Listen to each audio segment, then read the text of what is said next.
So, good morning, everyone. It's lovely to be here today with you in Barcelona. And I'm grateful for this opportunity to tell you something about Repair Café, a concept which helps people to change their mindset and to make them realize that the way we are using resources and products and are polluting the planet is not normal, and that we should change it in order to keep the world livable for future generations. My name is Martine Postma, and I'm founder, director of Repair Café International Foundation. We're based in Amsterdam, in the Netherlands, and from there we're spreading the Repair Café concept worldwide. And this is what a Repair Café looks like. It's a free repair event organized by and for citizens on a voluntary basis. And it's great fun. You learn about repairing, you have a chat, you have a cup of coffee, and at the end of the afternoon, in many cases, you go home with an object which is no longer broken and can be used again. Repair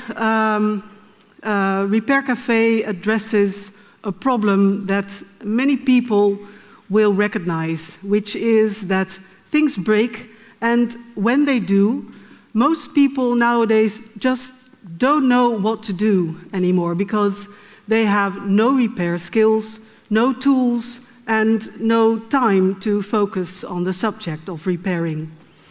So when a product breaks, most people are helpless.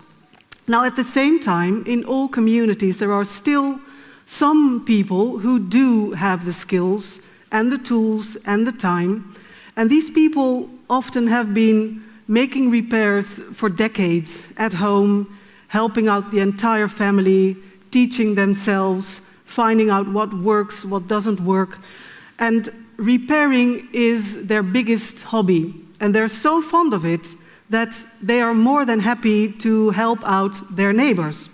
So that's the idea of Repair Café. Handy people from the neighborhood gather at the community center or at the library or in another public location once a week, once a month. They bring their tools and then they invite the neighborhood to show up with broken items. And when they do, when these people visit the Repair Café, they sit down at the table with the expert, and the idea is that you're going to examine the product together to see what have we got here, what is this, what does it do, what does it not do, how can we fix this problem. And here's the reason why I started Repair Café in the first place. It's because I found it shocking, and I still find it shocking, that we throw away so many products every day, perfectly good products that could have been used for much longer if the owner just cared for them, just maintained them, just repaired them. And this is actually it's a recent photo from the street where my office is located in Amsterdam. And I'm pretty sure that all these things that have been discarded as waste are not, in fact, beyond repair. As a matter of fact, I'm pretty sure that many of them are not even broken. So 14 years ago, I started thinking about this, and I started wondering, why do we do this? And the answer is that our economy stimulates this behavior. For new products are around everywhere, and they're not so expensive. Like this fan, you can get it on the internet for 12 euros, and it will be brought to your doorstep, so this is crazy. So I thought this needs to change. For by doing this, we create very much waste. We use products way too shortly. We throw them away too soon. We use way too much of our natural resources. And in producing new stuff every day, which costs huge amounts of energy and causes CO2 to be emitted, which in turn causes climate change. So now we all agree that this is not good, it's not what we want. So I thought this needs to change. I wanted to make repairing attractive once more and bring it back into our daily lives. So I thought, what if I bring those few people who still know how to make repairs together with the people who have the broken objects?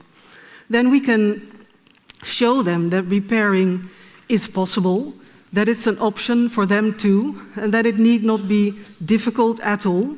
And at the same time, we can do something for the community. Have a fun event, let neighbors meet each other, connect with each other. So that's how the idea of Repair Café came up. And I talked about it with many people, and I decided to test it in practice once. And I did on 18 October 2009. I organized the very first Repair Café, and these photos were all taken at this first event. I had no idea if anyone was going to show up, but it turned out to be a success. Many people, like 100 people, came, and they brought stuff, all kinds of stuff, electrical appliances, clothing, small furniture, toys, bicycles, well, everything they could carry was brought to the Repair Café and stood a chance of getting repaired. And all day, repairing was going on everywhere, and people started conversations about the product that they'd brought and about their own throwaway behavior. And they said that they didn't like it themselves, but in many cases they just didn't know what else to do. And what struck me the most on this day was the very positive vibe in the room. People were really happy to have a precious broken item fixed and grateful for the help that they received. So afterwards, to me, it was immediately clear that I had to go on doing this, and that I had to spread this idea so that everyone, everywhere, could have their own Repair Café in their community. So that's what I did. I started Repair Café International Foundation, and I wrote a manual which tells you how to start your own Repair Café, and it takes you through all the different stages of the process, from finding volunteers to selecting a venue to collecting tools, providing a safe working environment. And this manual gradually developed into a starter kit containing lots of additional documents too, like registration forms that the visitor can fill out to indicate what they're bringing and what's wrong with it, and posters that the organizers can hang on the wall, and logo files that you can use in communication. So it's a comprehensive package, and it's now available on our website, repaircafe.org, in 5 languages, in Dutch, English, French, German, and in Spanish. So it can be used more or less worldwide by people who want to make a change in their community. And this works. There are now almost 3,000 Repair Cafés across the globe. Many of them are in Western Europe, also here in Spain, and there are actually 2 Repair Cafés here in Barcelona. And a growing number is in North America, United States, Canada, and also in Australia, New Zealand, and even in Japan, South Korea, and in India, Repair Cafés are starting to emerge. So it's become a worldwide movement. And this movement still grows every day. There are still new Repair Café groups starting up. And the movement involves tens of thousands of volunteers, volunteer repairers around the world, together repairing over 50,000 products per month, and collecting data on the repairs that they carry out. via the Repair Monitor, which is our online system for data collection in Repair Cafés. They can indicate which products are being brought in, which brands we see the most, which problems the products have, and if the repair can be, if the product can be repaired successfully, which is the case in over 60% of the repairs. So this indicates that repairing is a true option. And this dashboard is publicly accessible, and it contains lots of interesting information that can be used by journalists who write about these issues and policymakers who are looking for evidence to support their claims, and also by activists who advocate for the right to repair and for more repairable products. I'm almost at the end of my presentation now, but before I sit down, I would like to make one final statement, and I'll do so by quoting a Repair Café organizer from the UK who was recently interviewed on BBC Radio. And he said Repair Cafés have a wider role to play than connecting broken items with repairers. It's connecting people with each other. Repair Café slows you down a little bit. It creates a sense of togetherness. And that's exactly what a Repair Café does. And I would even like to go one step further. By slowing people down, Repair Café connects them with their common sense, with their inner feeling of what's right.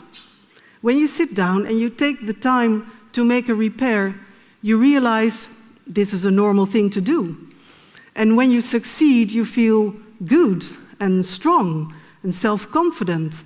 So repairing is an empowering activity. And when more people join this movement, more people will become empowered. And when communities as a whole are empowered in this way, they are capable of achieving more together and solving other problems too. And I think that's the mindset that we need for a sustainable future. Thank you.